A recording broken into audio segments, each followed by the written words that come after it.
welcome back to Daytime Ottawa. March 2nd. You should have a big red circle around that date. And the one word that you should put in that little block on your calendar is Carrefour Chocolate Competition. So chocolate. That's the only word you need. Yeah. Chocolate. That's all you need to remember, because of course, the Carrefour Chocolate Competition is coming up March 2nd. It's happening at the Centurion Center. And we're going to be emceeing, and we are so excited. Today, we're going to give you a sneak peek of what you might be able to try at the competition. Not sure if Rebecca is making what she's making for the competition, but her name is Rebecca Sakiyama. She is from the Rideau Place on the River with the Chartwell Group. You are the food service manager, so welcome to the show. And you're going to be making a little bit of a treat here with us. And Donna Decnatel, of course, is here with us today as well. She is the manager of marketing and fundraising for Carrefour Health and Community Service. Welcome to the show. Thank you so much. It's always a pleasure to be here. We love having you. The gifts that you bring with you, Donna. When you come in, that means we get chocolate. So we've given people a bit of an idea about what the Carrefour Chocolate Competition is all about. Donna, can you kind of give people an overview of what they can expect during the day? Sure. Yeah. This is a fundraiser for Carrefour, and it's our signature event. What will happen is we start off with a beautiful breakfast brunch, and then we move on to tables that are laden with chocolate pieces, and from there we move to a chocolate fountain with fresh fruit, and finally the absolute perfect ending to this is the sampling of some of the most amazing chocolate desserts in the National Capital Region. And Rebecca, that's where you come in, and that's why we love you. You are one of the competitors. What are you going to be making for us here today? Well, definitely not my dessert. No, of course. We don't want to give that away, but something I'm sure delicious nevertheless. Yes, I am. I'm actually going to make a chocolate tart, and we're going to add a little bit of fun to it today. We're going to add some chili and some cayenne, just to give kind of a little bit more depth to our chocolate. I love it. All right, well, let's get started. What do you need? All right. So what we're going to do is cream our butter and our sugar together in our pan here.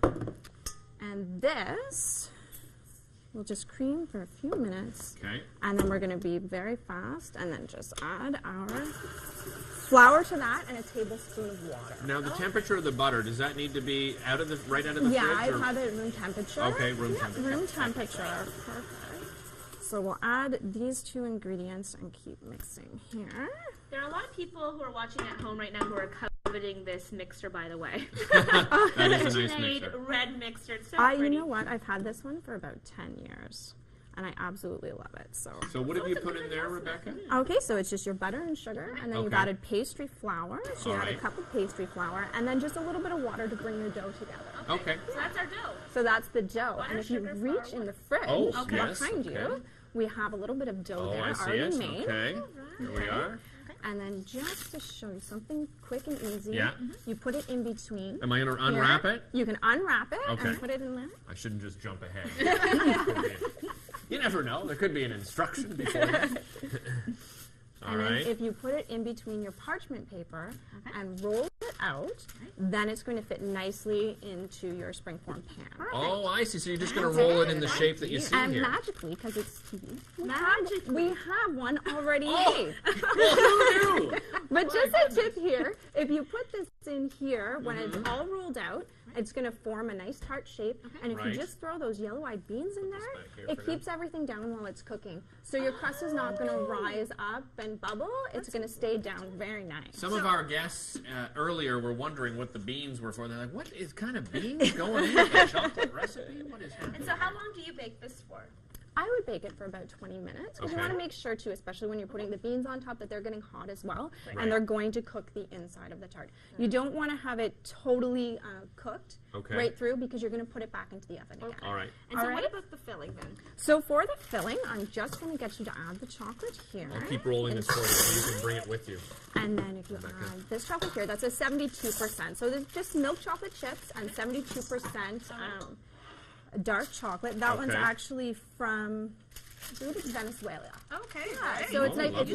It's nice, and it's got a nice bitter taste to the end of it. And you've heated up what over We're just heating up the cream here, so you're just going to get it so it's scalding, and so you can see a little bit of the steam coming out. Okay. All right. And we'll pour that over top. Okay. And so it's going to bring it together. So it's just going to sit for a few minutes. This is an easier recipe. Like when I read the recipe itself, because you sent it to us a little earlier, I thought, oh my goodness, this is a difficult recipe to put together. It's not that You know what? difficult. It's not Everything too with bad. baking takes time. You just have to be patient. Right. And always make sure you're in a good mood. Because if you're not in a good mood when you're baking, it's not going to Oh, turn out. that's a really good Yeah, because you never know what happens when you're holding a rolling pin. Baking is right? so emotional. Don't be aggressive. Right. So it's going to take a bit for your chocolate Okay. to come together. And then you add your eggs in. So you added 2 egg yolks? I actually added 3 today. Okay. Because there is an extra little bit of mixture left over Okay. at the end. And what I do for my kids is I put them in a little glass bowl and bake that. If you have any left over, and then they have little chocolate cream puffs, Oh, which nice. is nice for them Should, as well. should we add the heat here? Yeah, you can add that in. The whole thing? Yeah, add the Okay. whole thing. That is half a teaspoon of cayenne and half a Alright. teaspoon of chili. I'm gonna And move ahead so- here. Yeah. Here we go. Let me bring this out. Perfect. And we have Okay. some nice whipped cream there. Oh my goodness, you've got everything here. Front, So this and is what some it would look like. Do you have raspberries. to set it in the fridge? Yes, so you'd bake it for Alright. another 20 minutes, and Okay. then you'd set it in the fridge for about an hour or so, and it's going to bake up. And then I'd top it with some nice whipped cream, I believe. There we go. Here. And as you do that, we want to just speak to you one more time here, Donna, because I think there's about 35 tickets left. You sell out every year. How do people get tickets? The easiest way of getting tickets is to go to our website, carefor, carefor.ca, and you'll be linked to the tickets, or you can call our office at 613-749-7557 and just ask for the staff with the chocolate tickets. Perfect. Simple All enough. you need to know, and it's all for a great cause. Yeah. Care for, of course, providing services to those who want to continue living independently. And it's such a great organization. Ladies, thank you so much for joining us today.